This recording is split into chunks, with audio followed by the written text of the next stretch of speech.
comienzo del mes de Iyar, que es el segundo mes de la salida de Egipto, el primero Nisan, y el mes de Nisan tiene como signo un carnero o una oveja, y ya el mes de Iyar tiene al toro, ¿sí? Es el mes, digamos, termina el invierno en Israel, comienza la primavera y el toro ya puede estar pastoreando, ¿sí? Tal vez podemos hacer una alusión, ¿no es cierto?, a nosotros durante todo el trayecto de Egipto, como, tal vez como ovejas, porque todavía no tenemos la ley o no tenemos la Torá, y ya luego entraremos en la tierra y el toro va a pastar. El mes de Iyar, en las letras hebreas, es Aleph, Yud, Reish. Y eso es, podemos interpretarlo, ¿no es cierto?, como Ani Adonai o Ani Hashem Rofeja. Es decir, yo soy tu Dios que te cura. Y en los tiempos que estamos viviendo, es fundamental poder tener esta posibilidad de pedir a Dios que cure a todos los enfermos, ¿no es cierto?, a todos aquellos que necesitan una curación, ¿no? Así que es propicio este mes para pedirle eso a Dios, la recuperación de todos los enfermos. El calendario hebreo es como una especie de pentagrama, ¿no? Y cada mes tiene su significación, sus símbolos, su sonido, ¿sí? Y este mes de Iyar contempla varias cosas, ¿sí? El Pesach Sheini, enseguida vamos a ver qué es, el segundo Pesach, la caída del man, de la maná en el desierto, Lag BaOmer, ¿sí? Y uno podría preguntarse por qué necesitamos un Pesach Sheini. Y era la posibilidad que aquel que no había podido hacer el sacrificio del Pesach en su momento, pudiera hacerlo en el 14 de Iyar, en el sentido de que cada ser humano para el judaísmo es fundamental y es importante, y por lo tanto hay otra opción, no importa cuál fue el motivo por el cual no pudo, pero hay otra opción.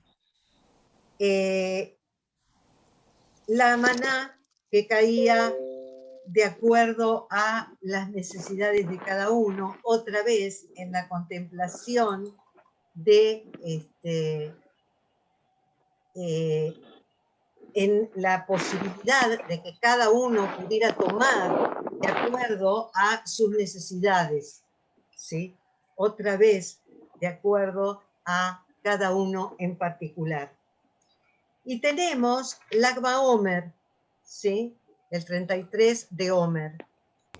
Desde Pesaj hasta Shavuot nosotros contamos el Omer, y es un periodo, digamos, de introspección, un periodo, digamos, de cierta tristeza, porque se recuerda la muerte de 24.000 alumnos de Rabbi Akiva, 12.000 Jabrutot, es decir, 12.000 parejas que estudiaban con Rabbi Akiva por una plaga. Algunos sostienen que a lo mejor había también algún castigo, ¿no es cierto?, por comportamiento un poco extraño o de poco respeto entre sí, pero básicamente bajo el dominio romano, los judíos no podían estudiar la Torá y eran perseguidos, y por eso fueron asesinados o fueron muertos en esta plaga los alumnos de Rabbi Akiva. Y el día 33 del Omer se interrumpe porque paró esta plaga, ¿no es cierto?, de los alumnos de Rabbi Akiva. Y dicen también que Bar Kokhba, el líder de la rebelión, había obtenido una victoria. Entonces se interrumpe la tristeza, digamos, y es esa, digamos, el famoso festejo de encender las fogatas, ¿no es cierto?, que era lo que los alumnos de Rabbi Akiva hacían para y salir con arcos y flechas, porque así engañaban a las autoridades diciendo que iban a cazar en lugar de ir a estudiar la Torá. La Torá también cuenta, y esto es importante por el tema de cómo nosotros nos podemos también parar frente al mundo o frente a las dificultades con las que nos encontramos. En el trayecto de los judíos por el desierto se encontraron y llegaron a Mará. Descubrieron un agua, pero que era amarga. Entonces Moisés recibió la orden de tirar un madero y las aguas se endulzaron, ¿no? Es decir, y esto nos demuestra eso, ¿no? Es decir, cómo nosotros nos paramos frente a la adversidad, cómo vivimos la vida. Podemos, digamos, estar desesperanzados y entonces no tenemos opción de salida, o podemos escupir esa amargura y encontrar un camino de salida para el dolor, ¿no es cierto? Por eso ese milagro convirtió las aguas amargas en dulces, ¿sí? Decíamos que el periodo del Omer es de crecimiento interno, para que cada uno, como dice la Kabbalah, pueda desarrollar sus aspectos positivos a partir de la reflexión. El Omer en general, habíamos dicho, salvo estas y otras fechas importantes que ahora vamos a ver, se interrumpe ese periodo, digamos, de tristeza, pero durante el Omer no se puede cortar el pelo, ni afeitarse, ni escuchar música instrumental, ni celebrar casamientos. Y se interrumpen en estas fechas determinadas, como por ejemplo Lag Baomer. Ahora, aparecen también otras fechas que son absolutamente significativas y tienen que ver con lo que nosotros vamos a tocar el día de hoy. Recién dejamos Yom HaShoah, el 27 de Nisan.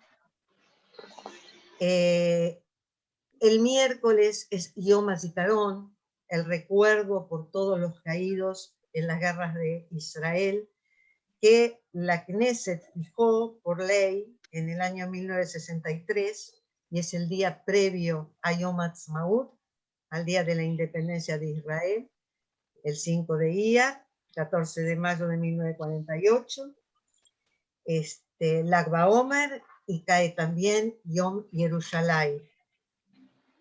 Entonces, por estas fechas, pensamos que es muy importante, y justamente en función de las mujeres, tomar a tres mujeres muy significativas, yo diría casi icónicas, de el pueblo de Israel.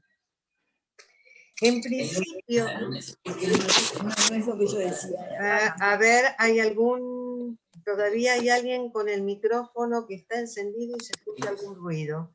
¿Sí? Bien. ¿Cómo estamos en puntos? A ver, así no tenemos interferencias, ¿sí? Gracias. La primera que vamos a tomar es Hannah Senesh, ¿sí?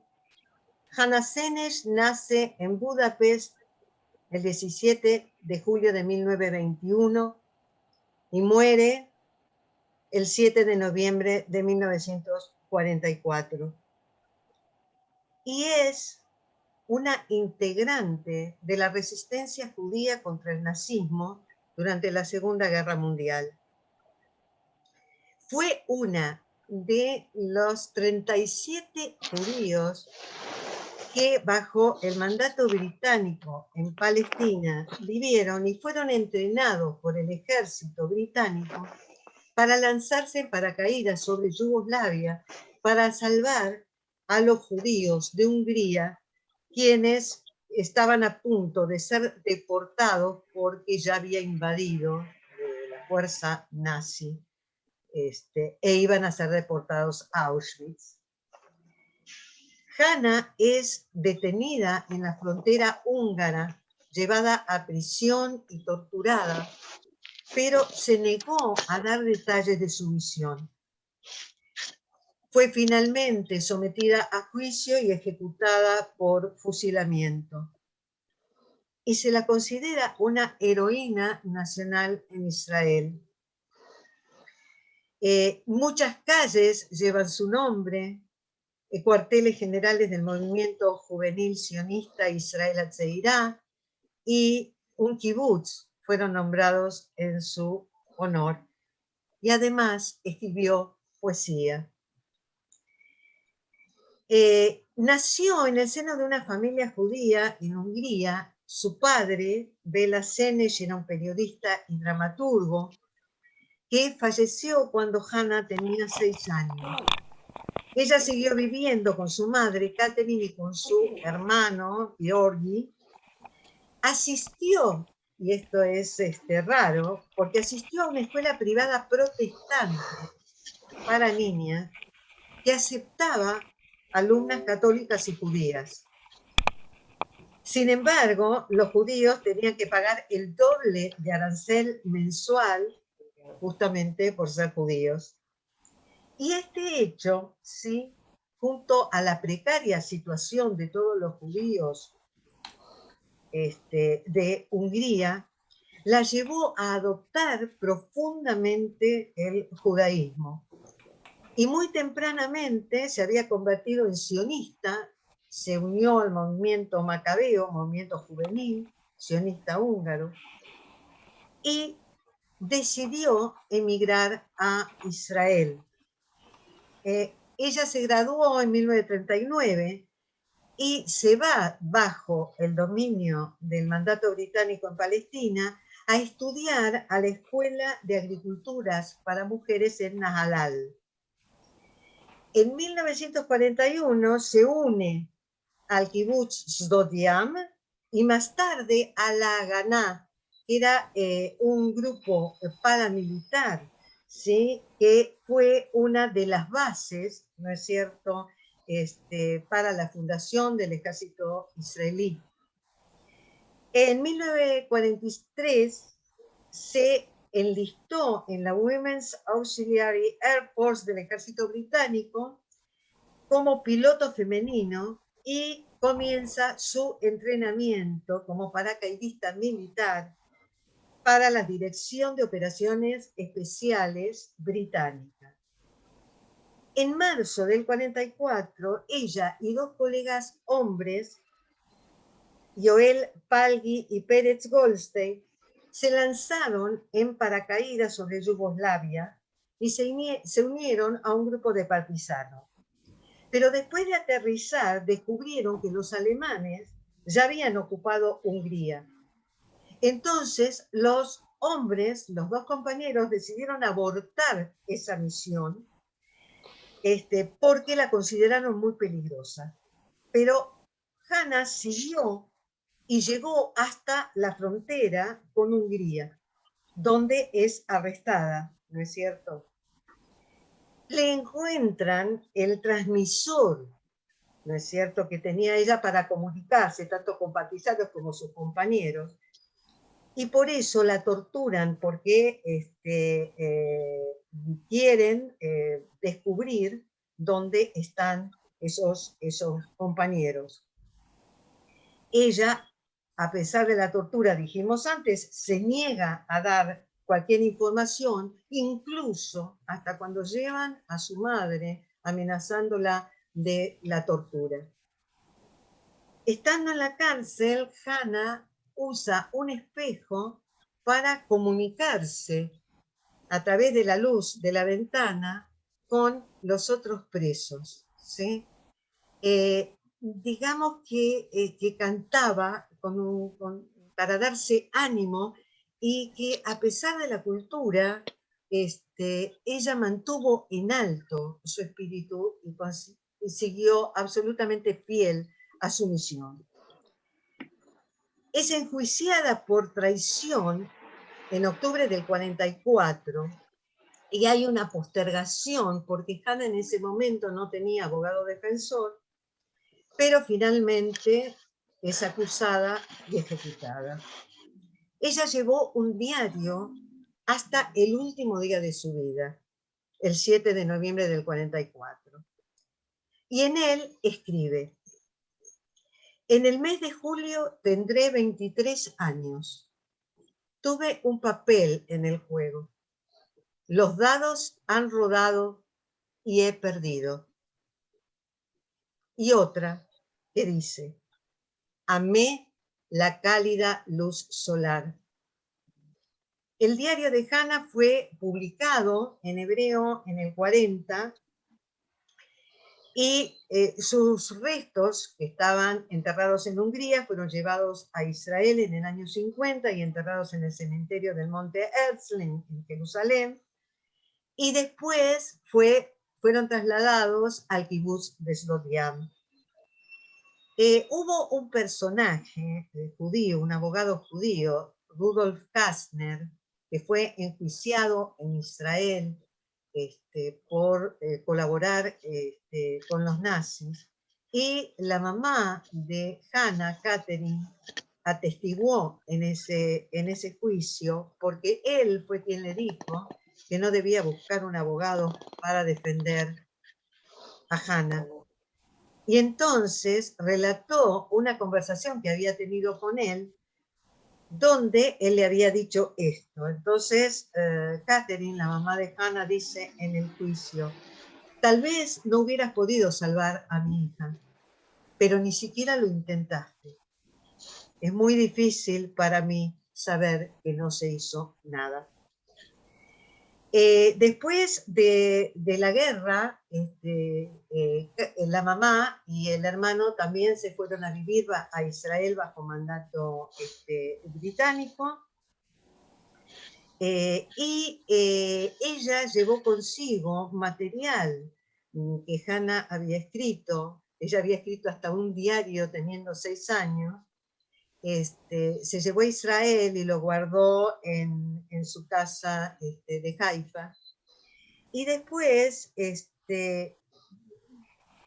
hay algo muy interesante, porque Hannah seguramente sabía que no iba a sobrevivir.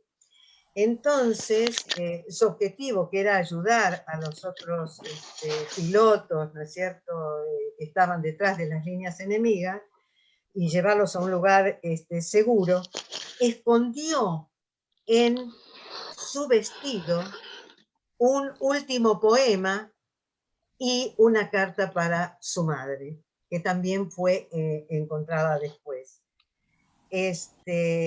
Y un compañero, Moshe Braslaski, un soldado de la brigada judía del ejército británico, regresó a el kibutz Sdot Yam, y ahí encontró debajo de la cama de Hannah un montón de material que ella había escrito. Ese material llegó a la Biblioteca Nacional de Israel,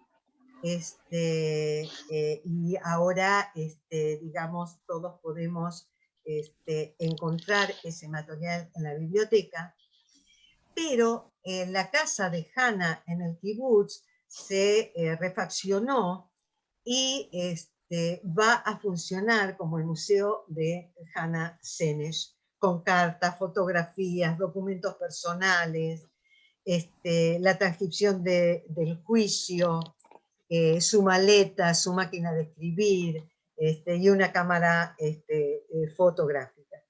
Y precisamente en este año se va a cumplir el centenario del nacimiento de Hannah Senesh. Entonces, esperan poder terminar con toda la colección de este material en el Museo de Hannah Senesh. No sé si hay alguna pregunta hasta aquí o podemos seguir con nuestra otra mujer icónica. Sí, Lucía. ¿Este material está en español o está todo en hebreo? No, está traducido, está en Israel, pero está traducido el material en inglés, ruso, francés, español y alemán. O sea que en el museo está en todos esos idiomas. ¿Y cómo lo encuentro? ¿Dónde lo busco yo? Ahí es a lo mejor se puede entrar a la Biblioteca Nacional de Israel y poner Hannah Senesh a ver qué es lo que se puede encontrar.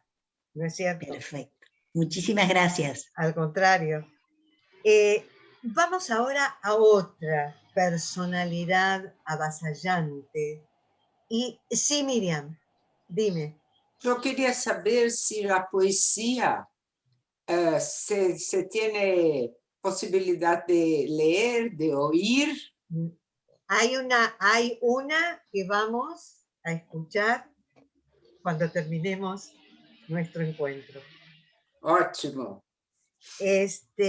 Nuestro otro personaje fundamental, y esto está, porque habíamos dicho, ¿no es cierto?, conmemoramos Shoah, viene Yom Ha'atzmaut.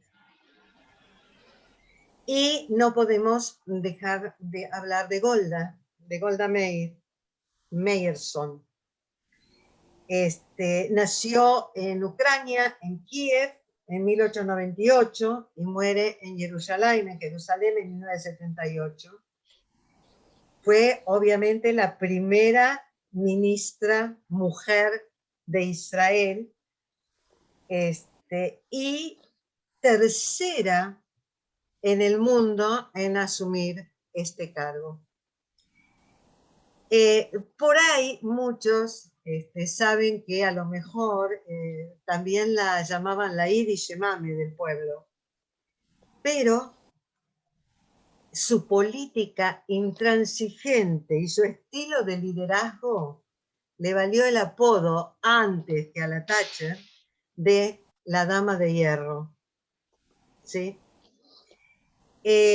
Tuvo muchísimos cargos en el gobierno después de la declaración de independencia del Estado y también antes.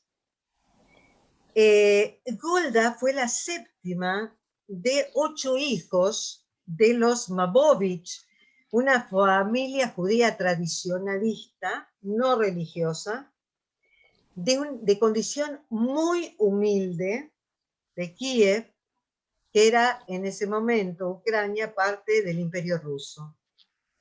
Y su niñez fue de terribles penurias y sufrimientos. 5 hermanos murieron por la pobreza y las enfermedades y quedaron las 3 mujeres. Vivieron pogroms, los pogroms de principio del siglo XX, y su padre, Moshe, era un modesto carpintero que en 1903 decide emigrar a Estados Unidos en busca de sustento, ¿sí? Dejando atrás a la pequeña Golda, que tenía 5 años, a su madre, autoritaria también, y a 3 hermanas, la pequeña Tzipke y su hermana mayor, Sheina.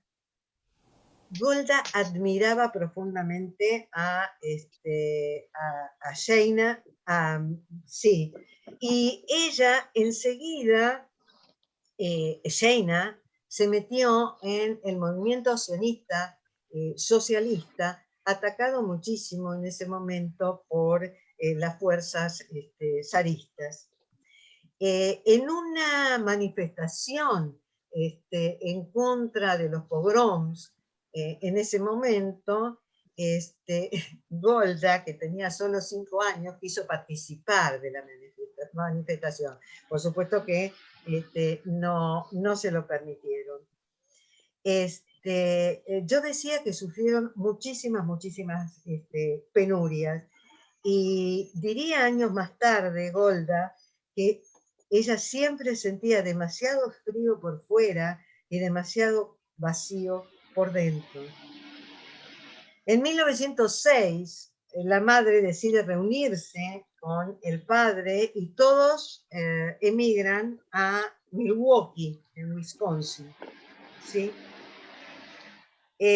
Y Golda va a decir que ella lleva consigo el complejo de los pogroms, ¿no? Y que recordará por siempre a su padre tapiando la casa con tablas por la posible entrada inminente de las hordas enardecidas. Y eso la marcó, ella misma lo dice, ¿no? Es decir, la explicación al rumbo que su vida tomó, y tal vez su deseo y determinación es que nunca más un niño judío tuviera que vivir semejante experiencia. La mamá de Golda, Blume, abre una tienda de comestibles en Milwaukee, y Golda, muy chiquita, quedaba al frente con tan solo 8 años cuando su madre salía al mercado a comprar provisiones. Asistió a una escuela, la Ford Street School, y en 1979 esa escuela es renombrada con el nombre de Golda Meir School. Empezó a estudiar después en la secundaria, por las tardes ayudaba a su madre, pero la opinión de Blume, de su mamá, era que ella debía dejar la escuela para poder casarse con un buen partido. Entonces Golda, que no estaba de acuerdo, y no quería que le buscara a ningún compañero, se escapa a la casa de su hermana con 14 años, que en Colorado, que ella se había casado con Shammai Korngold. Y en la casa de los Korngold organizaban tertulias nocturnas, y Golda asistía a intensos debates sobre sionismo, literatura, sufragio femenino, sindicalismo y muchos otros temas. Y en su autobiografía, ella dice: Denver fue un verdadero punto de inflexión. Ahí es donde comencé mi verdadera educación. Eran noches intelectuales, y ahí conoció a quien iba a ser su marido, Morris Meyerson, un pintor, con quien se va a casar en 1917. Pero el padre le pide volver, ella regresa a Estados Unidos, los padres están bastante mejor, puede terminar de estudiar, se vuelve un miembro muy activo de la juventud Poalei Zion, ¿sí? Que después se iba a convertir en el movimiento Abonim, movimiento sionista laborista. Va a la universidad y se gradúa, en parte clases, era docente en la escuela pública. Ella luego quiere meterse en hay una llamada de reclutamiento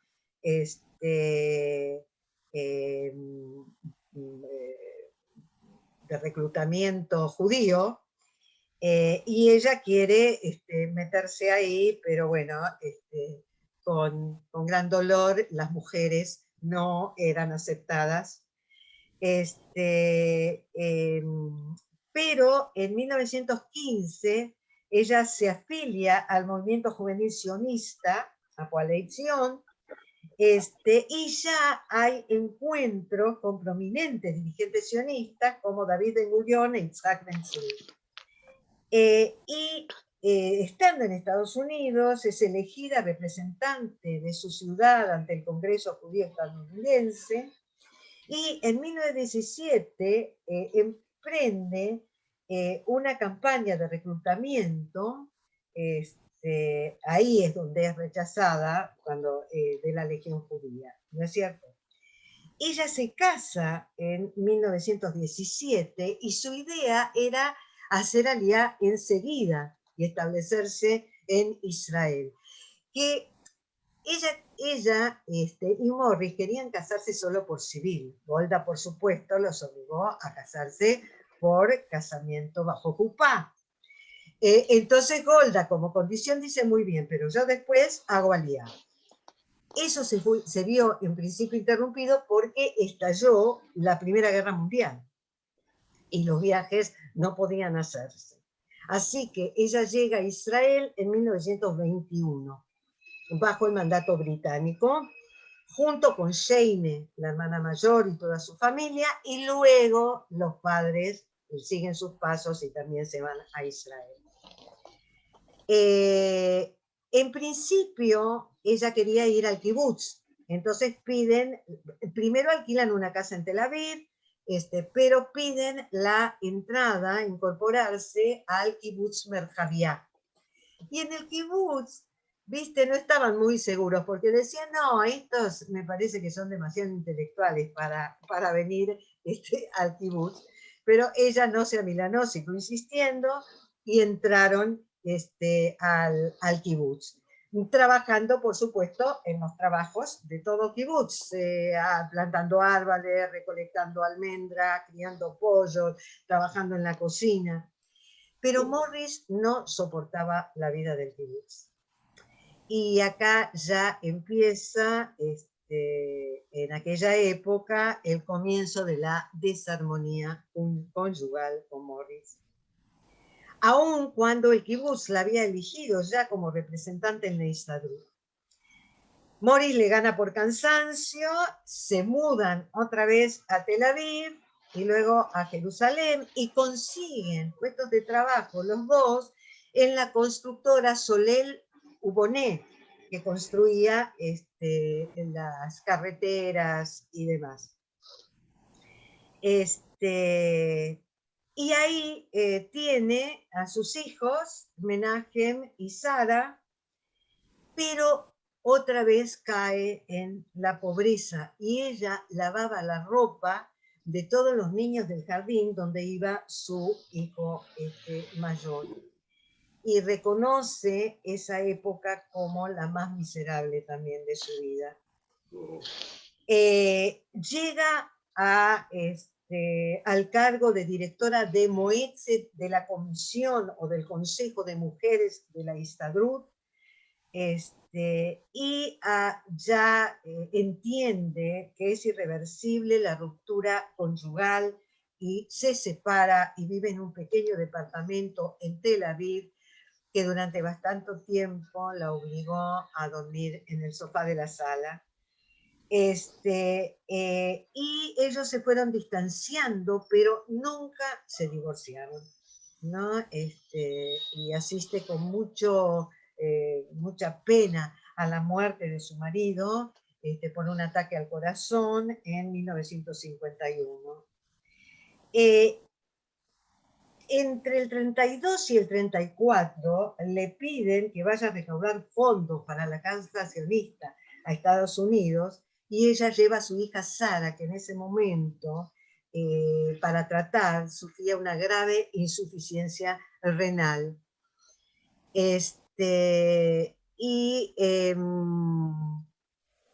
Interrumpidamente forma parte del comité ejecutivo de la Histadrut hasta la creación del Estado en 1948. Y, por supuesto, las figuras son las figuras emblemáticas, ¿no es cierto?, del incipiente Estado de Israel. David Ben Gurión, Moshe Yaret, Berl Katzenelson. Y también es elegida como delegada del MAPAI, que es el partido político precursor al partido laborista. Para Golda era fundamental el tema del derecho del trabajador, y más aún de las trabajadoras, y ella asiste como observadora judía a la conferencia de Evian que convoca en París el presidente de Estados Unidos, Roosevelt, para ayudar a los refugiados judíos que eran víctimas de las políticas discriminatorias antisemitas del régimen nazi en Alemania y en Austria. Y se enfurece de la hipocresía de esos 32 países, porque ninguno de ellos se ofrece ni a poner dinero ni a aceptar, a ofrecer refugio a los refugiados. La única que sí acepta es la República Dominicana. Y de modo similar pelean, por eso también la Ganá y ciertos grupos de choque, contra la política del mandato británico de los libros blancos que impedían la inmigración masiva de judíos a Israel. Ella dice en un momento determinado que antes de morir quiere que su pueblo no necesite manifestaciones de compasión nunca más.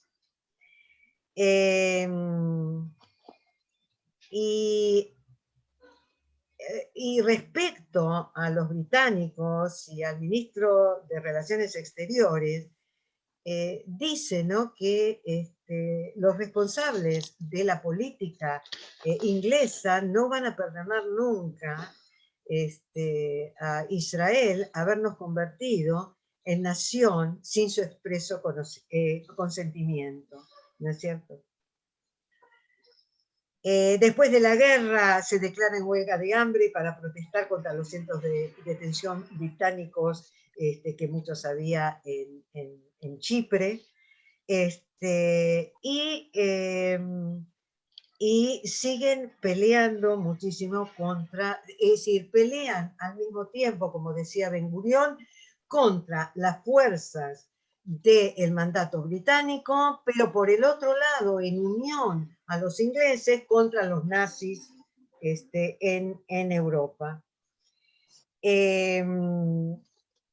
Golda se convierte en jefa del Departamento de Estado del Comité Central de la Agencia Judía, de la Sojnut, en la mano derecha de Ben Gurión, que en ese momento se había quedado en Europa porque los ingleses habían hecho redadas contra los dirigentes sionistas, y, por ejemplo, Moshe Yaret estaba preso. Entonces ella asume ese cargo. Aparece después el tema de la partición, ¿no es cierto?, la propuesta inglesa de un Estado bipartito que Israel acepta, pero los árabes no, y se va a juntar dinero para la compra de armamento a Estados Unidos.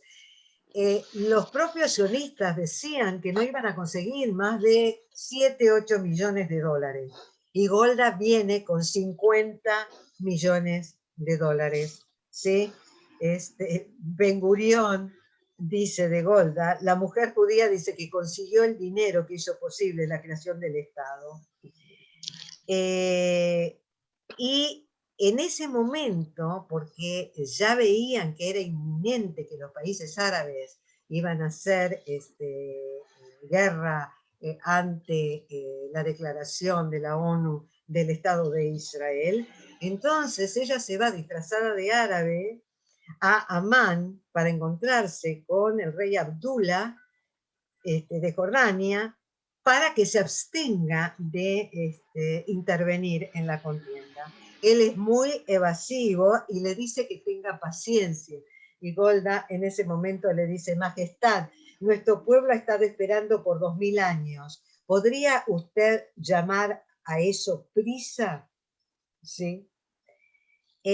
Cuando se declara la independencia, Golda es una de las firmantes de la declaración de la independencia. Y dice en ese momento que ella recuerda cuando estudiaba historia en Estados Unidos, y historia justamente de la firma de la independencia en los Estados Unidos, creía que no era verdad que la gente había firmado, ¿no? Y que ahora veía que sí, que era cierto con su propia firma.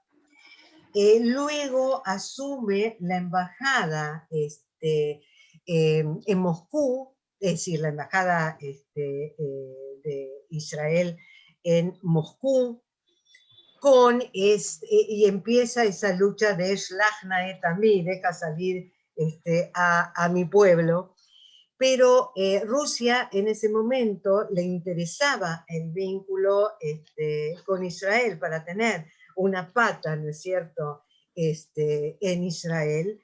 Y Golda es recibida con muchísimos honores, y cuando está en la sinagoga de Moscú, la llevan en andas junto a los libros de la Torá. Y la mujer del canciller, del ministro de Relaciones Exteriores de Rusia, saluda en ese momento, en una cena que hay en el Kremlin, a Golda en yiddish. A los pocos meses, esta mujer es detenida y condenada a trabajos forzados en el Gulag por mantener relaciones criminales con nacionalistas hebreos. Y bueno, comienza la lucha, ¿no?, para evitar las persecuciones a los judíos de la época stalinista. Luego ya es en la carrera ministerial, primero es elegida diputada por Mapai, en la Knesset, digamos en el Estado de Israel, y Ben Gurión la llama para que tome la cartera de Trabajo y Seguridad Social. Y era fundamental para Golda el tema de los nuevos pobladores, ¿no es cierto?, respecto a la asignación de viviendas y puestos de trabajo. Y ella promete la construcción de casas para esos inmigrantes, ¿no es cierto?, 30.000 casas para los inmigrantes, y por supuesto va a pedir dinero a Estados Unidos, y ahí dice que ella hizo una promesa difícil de cumplir, porque ella tenía el deseo de la construcción de todas esas casas, ¿sí?, pero no tenía el dinero suficiente, pero que ellos tenían la obligación de asistir justamente por la dignidad de las personas en los campamentos de refugiados. Así, para ser tratados como seres humanos, ¿no es cierto?, para proporcionarles vivienda digna y trabajo. En un momento ella se postula para el cargo de alcalde de Tel Aviv, perdiendo por solo 2 votos del bloque religioso, porque no podían aceptar que una mujer estuviera en ese cargo. Y también tuvo que pelear en el Ministerio, digamos, de Trabajo, porque tampoco los laboristas querían demasiado a una mujer en ese rol. Luego ocupa el cargo de ministra de Relaciones Exteriores, cuando es primer ministro Ben Gurión. Ben Gurión pide hebraizar los apellidos, y por eso ella, que no quería estar muy lejos de su apellido Meyerson, se pone el apellido Meir, que quiere decir iluminado. Ella quiere fortalecer los vínculos con Estados Unidos, relaciones bilaterales con América Latina, y va a tener un encuentro con Eva Perón en el año 51 acá en la Argentina, ¿sí? Para conseguir el apoyo a Israel. Es interesante porque ella hace un paralelo de la liberación del pueblo judío con la descolonización de los africanos. Y dice, al igual que ellos nos hemos librado de la dominación extranjera, al igual que ellos tuvimos que aprender cómo recuperar la tierra, la forma de aumentar los rendimientos de los cultivos, la forma de regar, cómo criar a las aves del corral, cómo vivir juntos y cómo defendernos. Israel podría ser un modelo a seguir porque se había visto obligado a encontrar soluciones a los tipos de problemas que los estados grandes, ricos y poderosos nunca habían enfrentado. ¿Sí? La situación y los vínculos, obviamente, con el mundo árabe son difíciles. En el 56 tenemos la guerra del Sinaí y el cierre del canal de Suez, la nacionalización del canal de Suez por Nasser, que nunca va a aceptar la posibilidad de una paz. Y ella y Ben Gurión sufren un atentado en el año 57, ¿no? Que fue llevado a cabo por un joven que fue descrito como un desequilibrado, ¿sí? Fueron heridos levemente, pero fueron heridos. Y ahí empiezan los graves problemas de salud de Golda, que casi la hacen renunciar y retirarse de la vida política, porque ella va a tener un linfoma. Y luego se va a enfrentar muy fuerte con Ben Gurión en el año 68, porque Ben Gurión abandona el partido laborista, y entonces Golda queda como secretaria general del partido. De todas maneras, Golda siempre intentó unir las fuerzas, ¿no? Porque desde ahí va a también llamar en algún momento a la unión a Menachem Begin, que no era, por supuesto, del Partido Laborista. Y ese linfoma, bueno, ella tiene una atención y un tratamiento de quimioterapia, pero secretamente, y en el 66 deja el Ministerio de Relaciones Exteriores.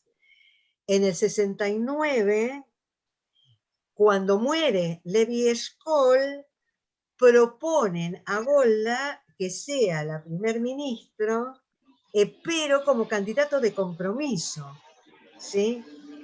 Pero resulta que ella consigue muchos votos, ¿no es cierto? Y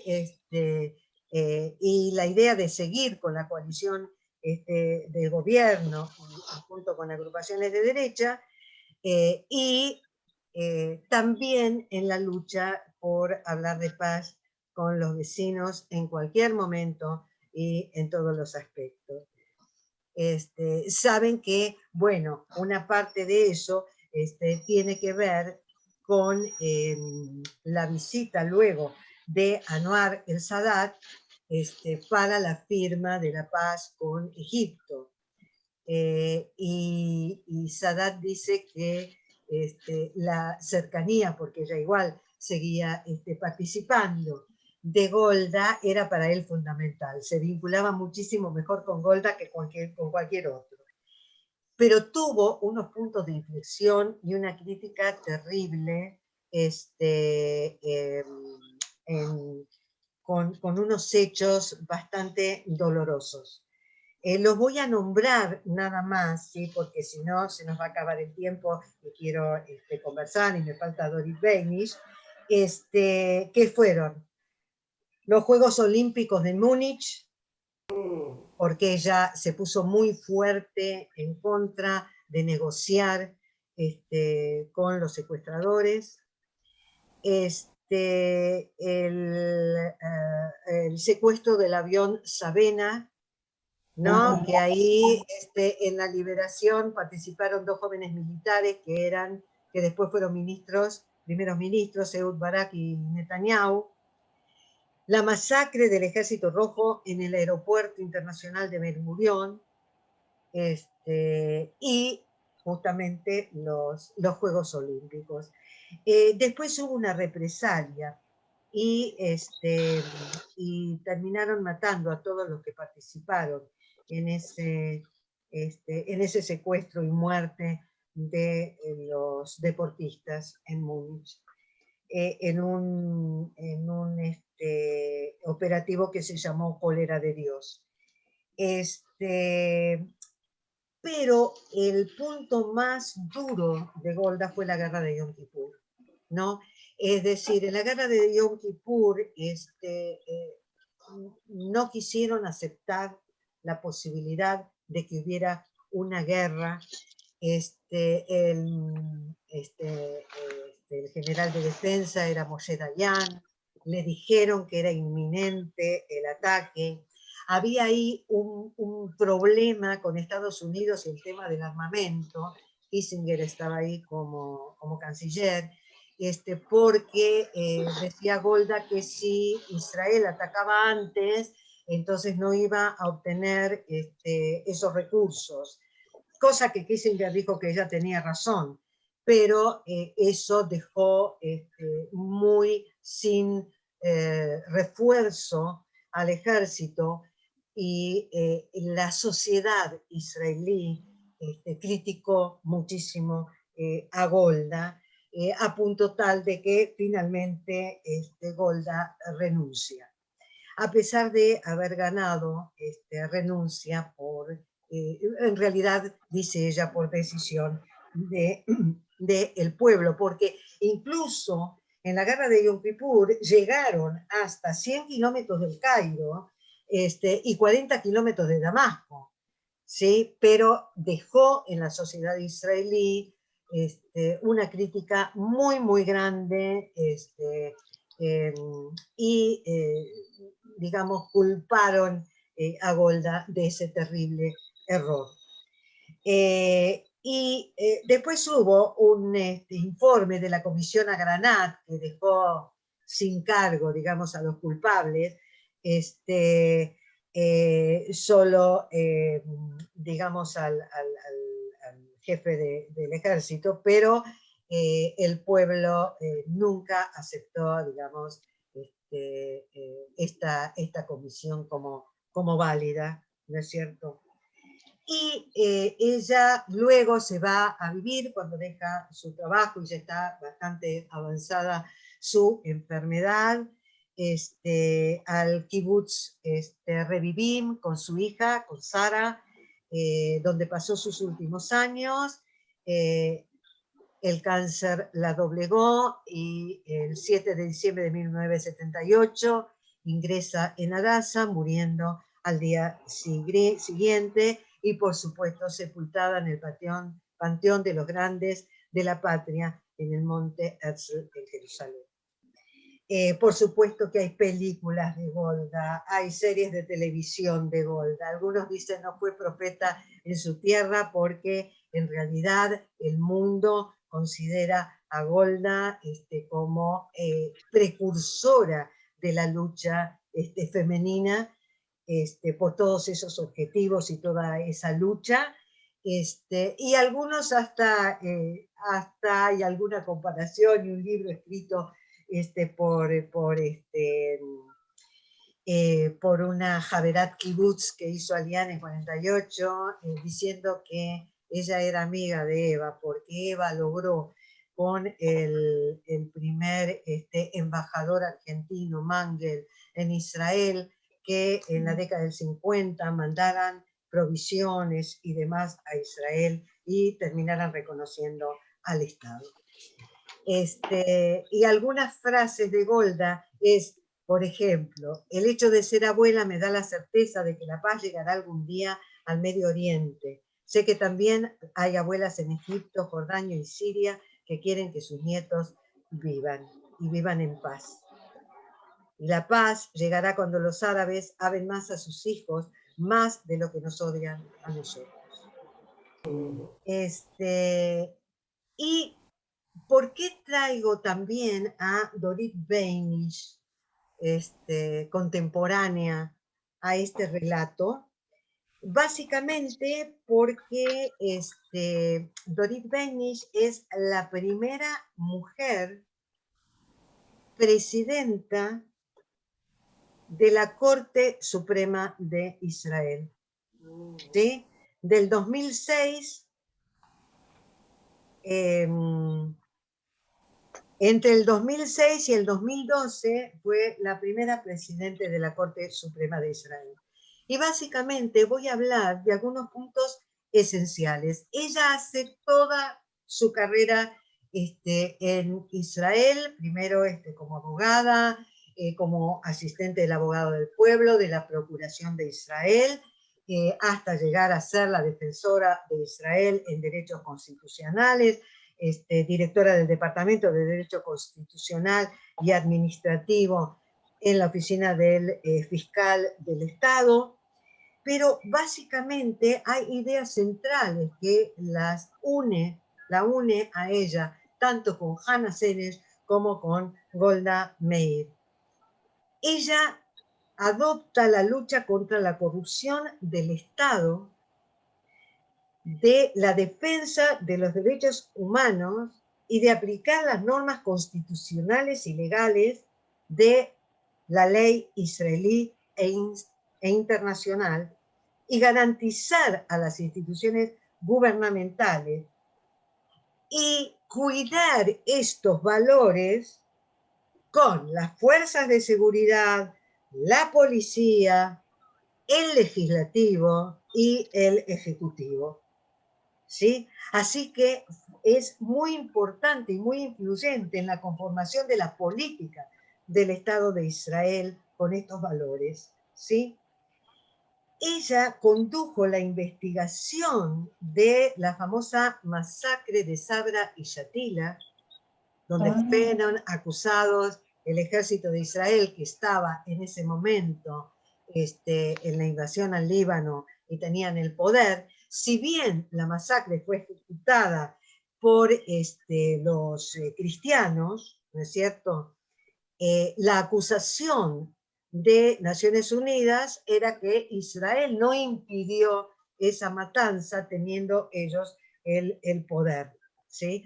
Así que ella participó de ese juicio, del debate público y político, de un hecho también muy grave que se conoce como el asunto CAV 300, la línea de ómnibus 300, sacudió a Israel en 1984 porque 2 secuestradores palestinos secuestran a ese ómnibus, pero la acusación era que habían sido capturados con vida por agentes del Servicio General de Seguridad, el Shin Bet, y fueron ejecutados en el acto. ¿Sí? Y el Shin Bet, para encubrir la verdad, mostró pruebas falsas. Y Beinisch apoyó firmemente al Procurador General en la insistencia de que todos los implicados vayan a juicio. ¿Sí? Y algunas otras cuestiones también, porque todos estos, es decir, bregar por que no haya abusos militares, por el tratamiento que sea bajo la ley el tratamiento de prisioneros, y en un momento determinado también ella acepta por ley el uso de la marihuana medicinal y una persona que estaba ahí le tira una zapatilla y le rompe los anteojos, no le pasa nada, pero también hay alguien que le pega o le hace un pequeñito atentado. Y fundamental, por ejemplo, los padres no pueden usar el castigo corporal con sus hijos. El castigo corporal viola el derecho del niño a la dignidad y a la integridad física, ¿sí? Ella trabaja también en la defensa de un soldado condenado por el uso de drogas sobre la base de su propia confesión, porque la policía militar que lo interrogó no le informó al soldado su derecho a consultar con un abogado. Como ven, situaciones que tienen que ver todas con el derecho, ¿no es cierto? La no discriminación, y que todos los juicios sean bajo derecho de las leyes vigentes, ¿no? No permite, por ejemplo, el uso de tropas palestinas como escudos humanos, ¿sí? Durante incursiones, ¿sí? Por peligro de vida y porque viola el libre albedrío y la dignidad humana. Cuando hay los famosos ataques de Gaza hacia el territorio para poder cubrir las aulas de los chicos, las aulas fueron cubiertas no en su totalidad, y ella brega que sean cubiertas todas las aulas. Y también algo importante acerca del abuso sexual, porque esto es un tema muy candente en Israel, y dice que cuando hay un acuerdo de culpabilidad, no puede haber negociación respecto del abuso sexual. Debe ser cancelada porque contraviene los principios administrativos y está en contra de del interés público. Y después también brega por los avisos políticos en la televisión, porque había una discusión de prohibir la propaganda política de los partidos en televisión, y ella dice que eso viola la expresión política y pública. Estas tres mujeres de diferentes periodos hacen a nuestro Rosh Chodesh Iyar, ¿sí? Porque vinculan todas nuestras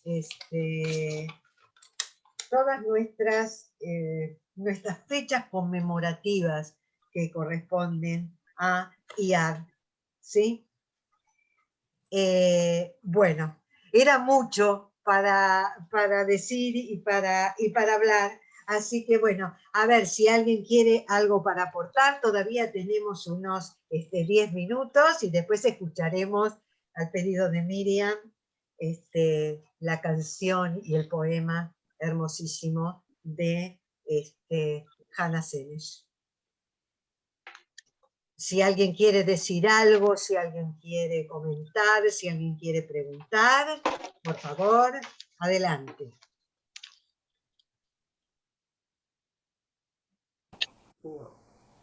Sí, por favor, Lucía.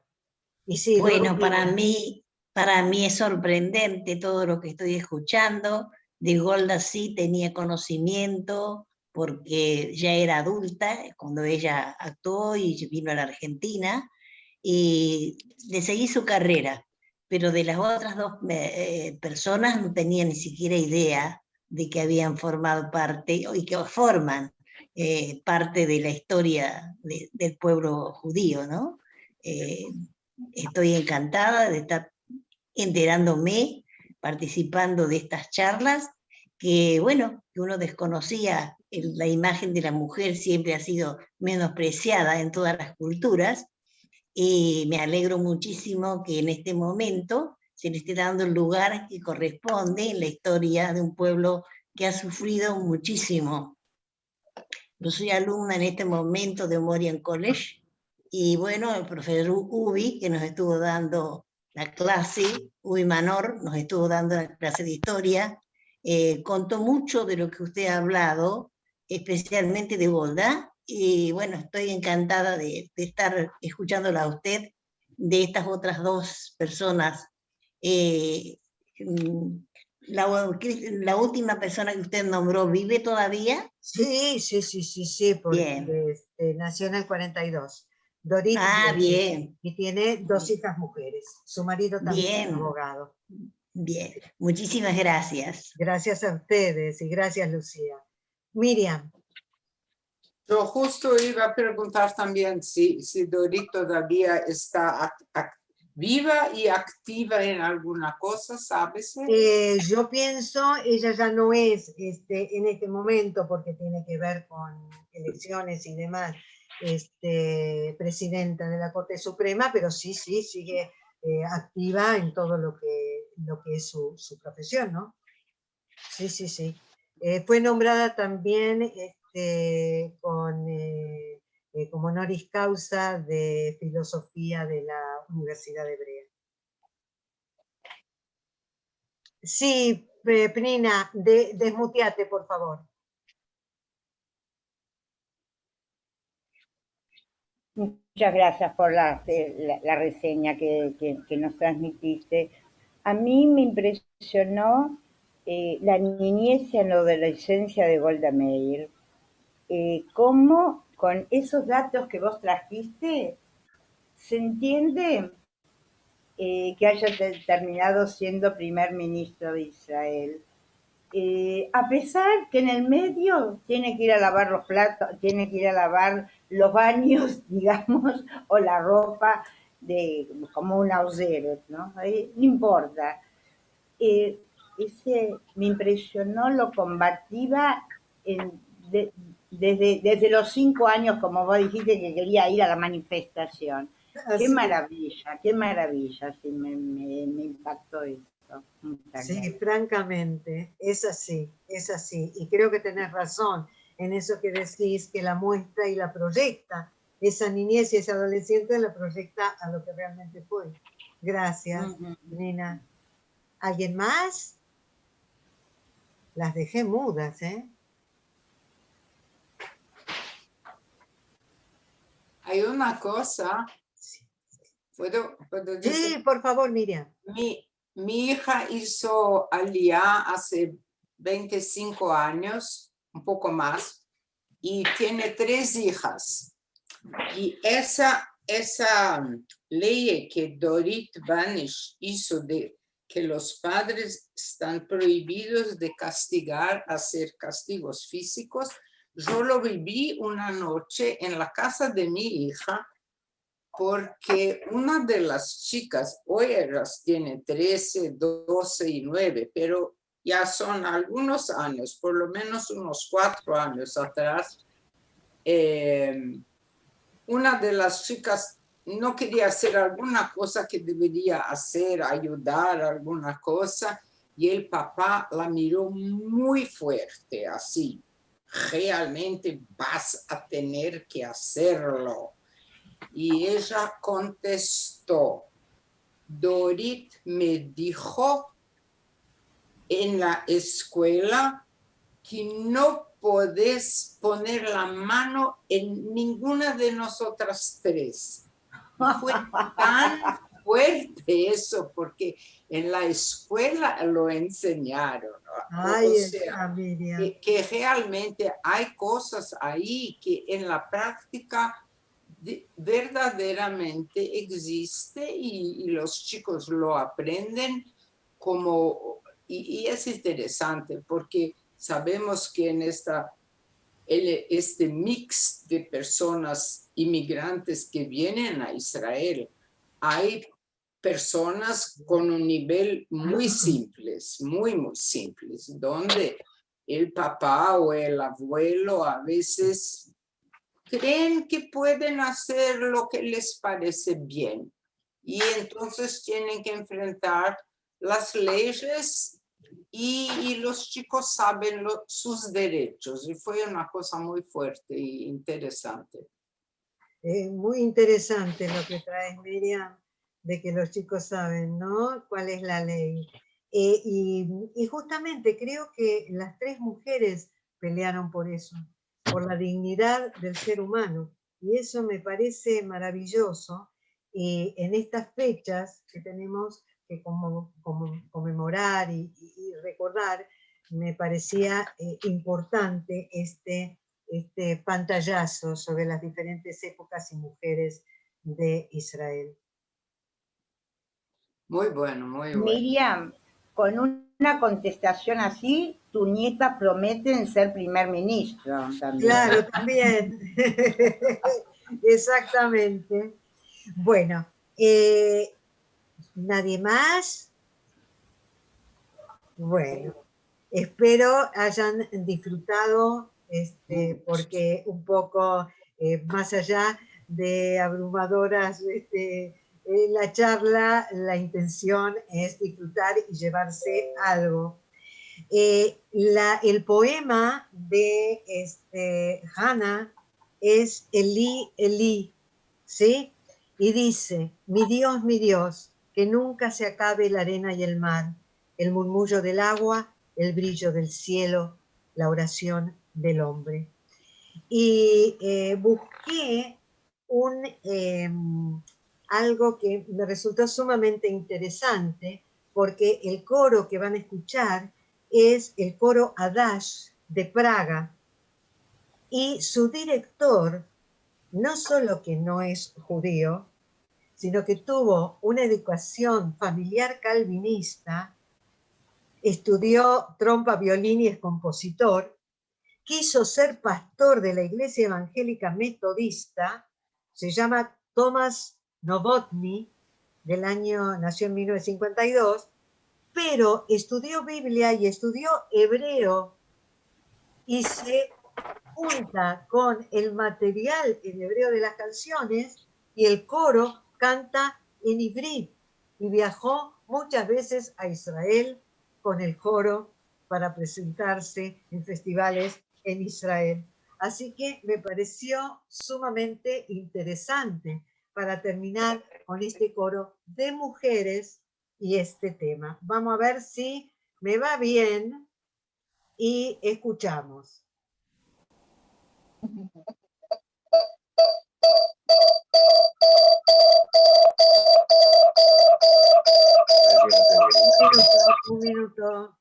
Un minuto que se me apagó el...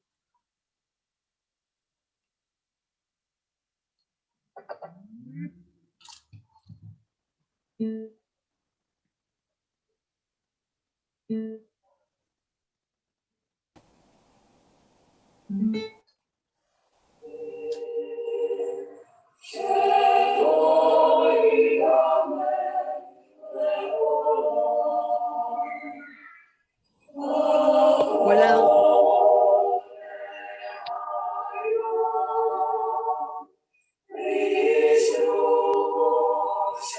Ya te llamo.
Bueno, ahí está.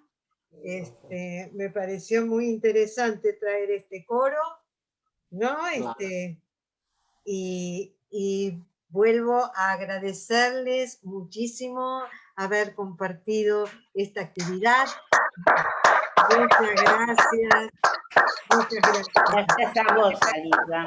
No, y les aviso que va a haber en cada Rosh Hodesh actividad de este tipo con distintas disertantes. Una de ellas va a ser Paulina. Así que las esperamos en nuestros encuentros de Rosh Hodesh en Mujer y Judaísmo, y van a recibir la invitación correspondiente. ¿Qué nivel? Gracias. Excelente. Gracias Así que a todos. las Gracias por esperamos escuchar. solamente. No, los esperamos, los esperamos. Ah, No, los dijiste las esperamos. esperamos, Sin por eso. discriminar. No, Yo no, no, pensaba- acá no Yo pensaba discriminamos. no participar la próxima. No, la próxima también, no. Ojalá tuviéramos más. Para que también nos escuchen y también participen. Así que una Muchísimas alegría. gracias. La alegría desde el interior del país, desde Perú, Katy, Argentina. desde Brasil, desde Argentina, Desde Miami. Sí, muchísimas gracias a Se todos. fueron. Gracias a vos, Alisa. Beso grande. Gracias. Hasta la próxima. Muy interesante, Hasta la bravo, bravo. próxima. Beso grande. Toda Rabá, Chao, chao. Alicia, Sí, Yom gracias. Ha'atzmaut Sameach. Shalom. Shalom. Shalom. Por ahora es lo único que sé. Muy bien, por algo se empieza. Adiós. Bueno, otra vez, buenas noches a todos, un gusto que estén acá.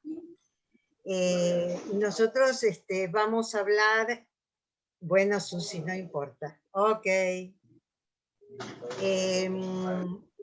Nosotros vamos a hablar hoy del comienzo del mes de Iyar en el marco de Mujer y Judaísmo, que es un sitio donde ustedes pueden entrar y encontrar muchísimo material.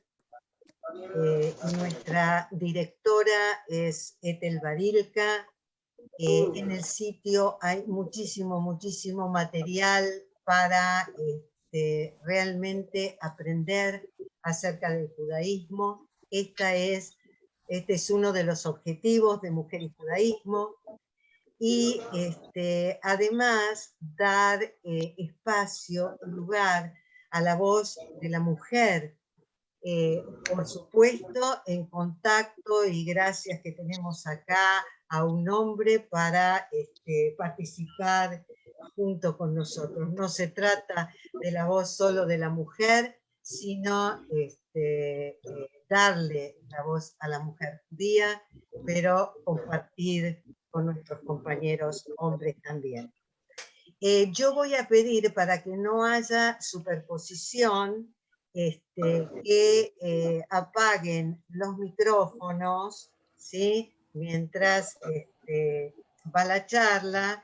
Cualquiera que quiera hablar, porque se trata de disfrutar y de participar todos juntos, así que cualquiera que quiera hacer una pregunta, levanta la mano, pero pedimos eso, el cierre de los micrófonos, para que no haya interferencias.